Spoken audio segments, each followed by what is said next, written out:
Hi everyone, this is Neel Raithatha, consultant audiologist and director of earwax. Thank you for joining me in this latest video using the iClearScope Endoscope. And this is of a patient who attended reporting primarily a blocked left ear. So this is the ear that you're seeing on screen right now. And they attempted to remove this wax themselves by purchasing one of these devices that you're seeing more and more often now, particularly on TikTok. It's of a DIY water irrigator, and it almost looks like a spray can with a nozzle. And they saw an advert on it and they decided to attempt to remove this. But unfortunately, they just made their symptoms worse. What they informed me is that as soon as they used it, they felt their blockage to have worsened and their symptoms to have exacerbated. And what they've basically done is propelled this wax, almost jet washed it deeper into the ear, with some of it actually being pushed up and embedded against the eardrum. And we're going to remove all that. And the consistency of the wax, you can see it's very wet. They've also macerated the skin lining the ear canal. You can see it's quite broken, and that can happen with water. So just going to be careful. You're seeing a lot of it now. I think there's a big craze of earwax movement on social media, whether it's videos or all these devices that you can purchase online. And these are some of the things that can go wrong. Now, fortunately, there's no serious long-term damage here, but there's been instances, I've uploaded videos in the past where people have used one of these screw devices and they've lacerated the skin. I've had, what was the object that was pierced with the eardrum? That was less of a DIY earwax job, but I had a patient once who went out with his friend, had a few drinks, one of those glow torches, but it was obviously a miniature one, and it perforated his eardrum. Our ears, I think the point I'm making, our ears are very delicate, sensitive organs. We only have one pair, and sometimes if you do cause damage, it's irreversible, or it will never go back to the same. So this is some of the kind of this wax that's been propelled, jet washed against the patient's eardrum, just using a fine end. So I'm just delicately just kissing the surface. It's because it's quite wet and mushy. It's very hard to suction, but I think we do manage to get most of it out. So with these devices, it's a blind technique. You're propelling water in your ear. A lot of the time, you're not sure what's going on with your ear. You may have a perforation, you may have an infection, and therefore using water in your ear, you're initially already contraindicated because so if you have ear irrigation, for example, or ear syringing, that shouldn't be performed in patients with active ear infections or hole or perforation or T-tube and grommet in the ear. So you'd be surprised how often patients come to the clinic believing their symptoms are due to earwax, but they don't have earwax. Either they've got an infection, or they've got a eustachian tube dysfunction, or they've got something else going on. And those appointments take a bit longer because it's more diagnostics. When you're removing wax, sometimes it can be quite straightforward, not always.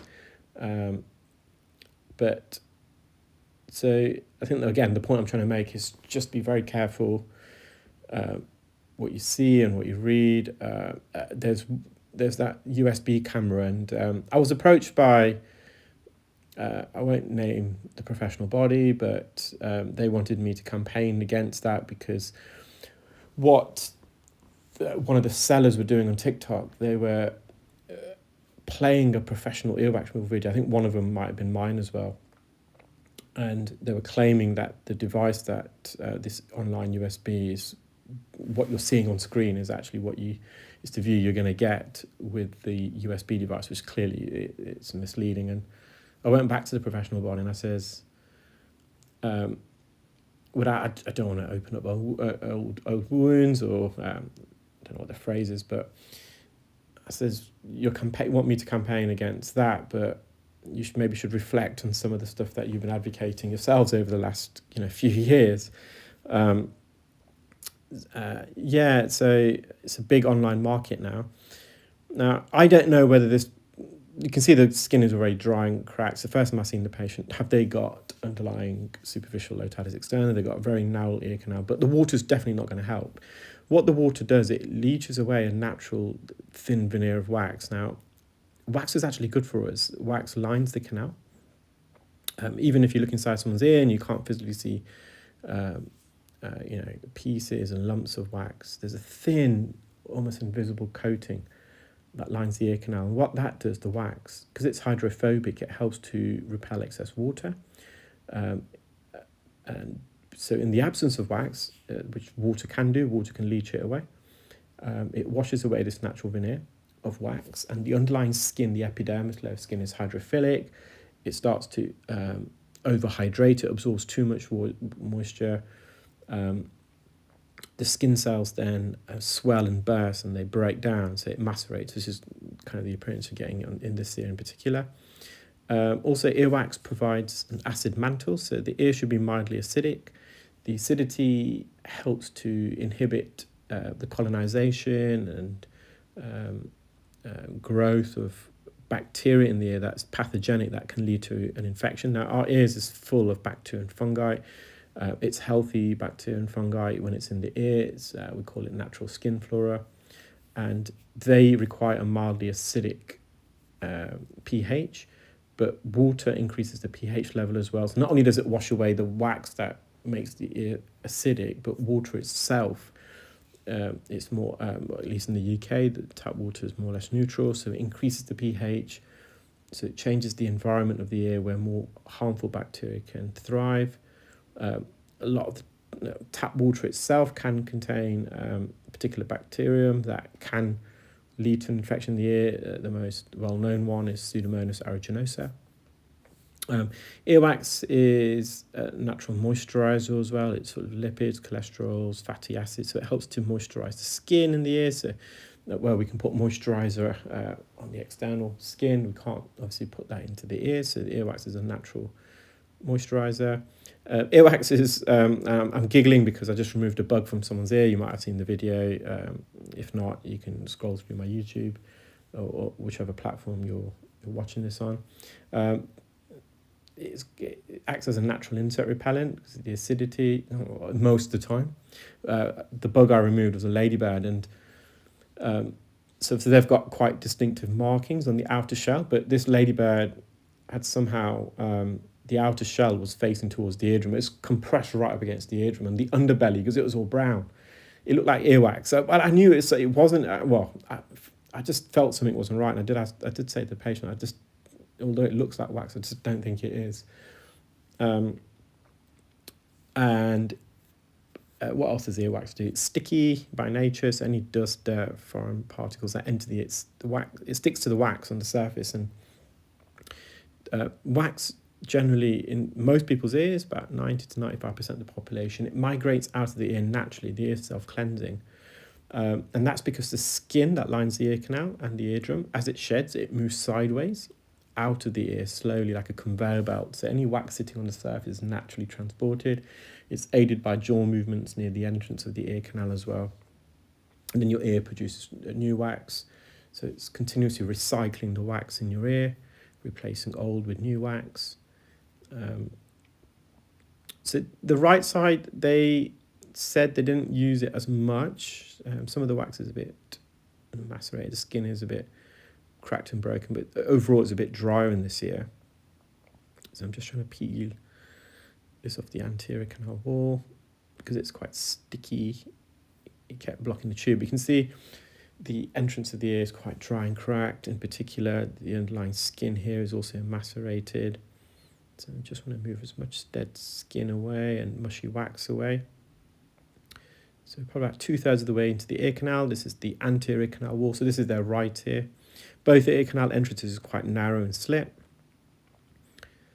Just gently just peeling this away. Now we're not going to get every little last speck out. It's just good the consistency, but we're going to remove the majority here. That was a nice piece that came away. So there's no wax on this patient's eardrum on the right side. It's just their left side, hence why they were feeling their symptoms more on that ear. There's just a bit of skin at the top that I'm peeling away as well. But the eardrum looks nice and healthy actually. So I'm just using the endoscope to dilate open the ear canal to gain access. Because when you use an endoscope, there's no specula. Although you can get endoscopes with specula, but they're non-therapeutic, which basically means the specula is used in the endoscope to open up the ear, but you can't then perform procedures. The specula is not designed like this wax skirt specula, for example, but using a specula with the endoscope is somewhat counterintuitive, because the major benefit of an endoscope is the wide field of view. You can see the panoramic view provided by an endoscope, and as soon as you put a specula there, you're going to narrow that view. So I'm just going to the back part of the ear canal. So this skin's quite broken as well. It's just where the cartilage meets the bone. So I'm just angling the suction tip away from the canal wall, so we're not going to dig into it. So as I'm gliding, I'm always going to the midline. And there's this layer of skin here at the base. So I'm just looking for a piece that I can grab onto. So I'm just kind of flicking up. And once I've got a piece here, I can start peeling it now. Because they've got water in the ear, it's quite soft and sticky. If this was dry, it'll peel away much easier.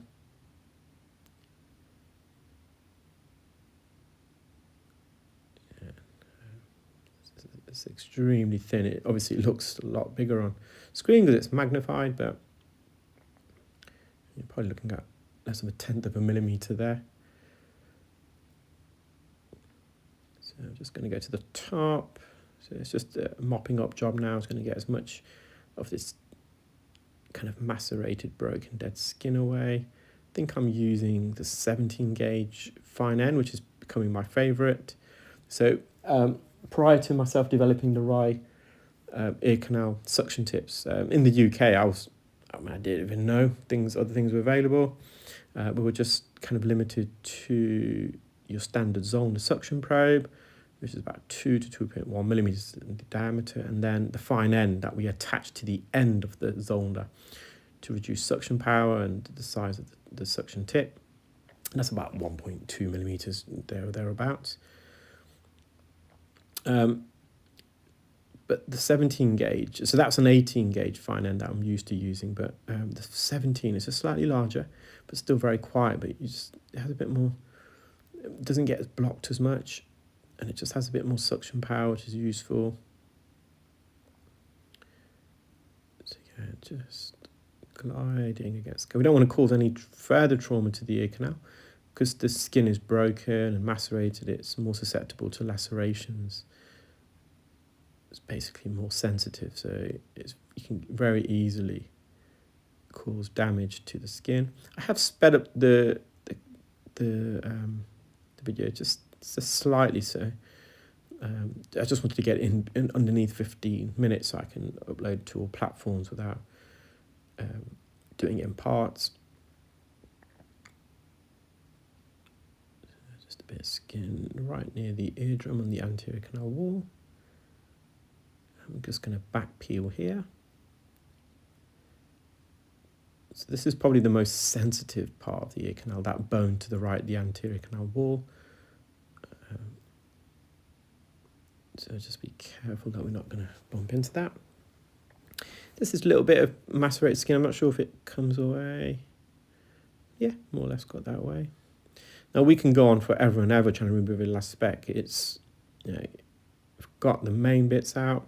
Some of the skin is not going to come away. You can attempt to peel it as much as you want.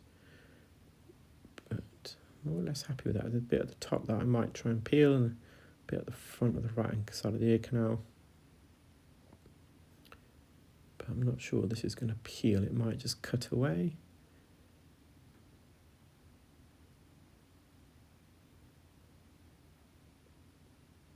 Yeah, I think that's quite adhesive. That's, I'm happy with that. I'm just going to try and tear that piece of skin here. I think that was clarinetting a bit, so we just left that, and that's the final view of the eardrum. So you see a bit of dry skin there, but otherwise looks quite healthy. Well, take care, guys. Keep well. Speak soon.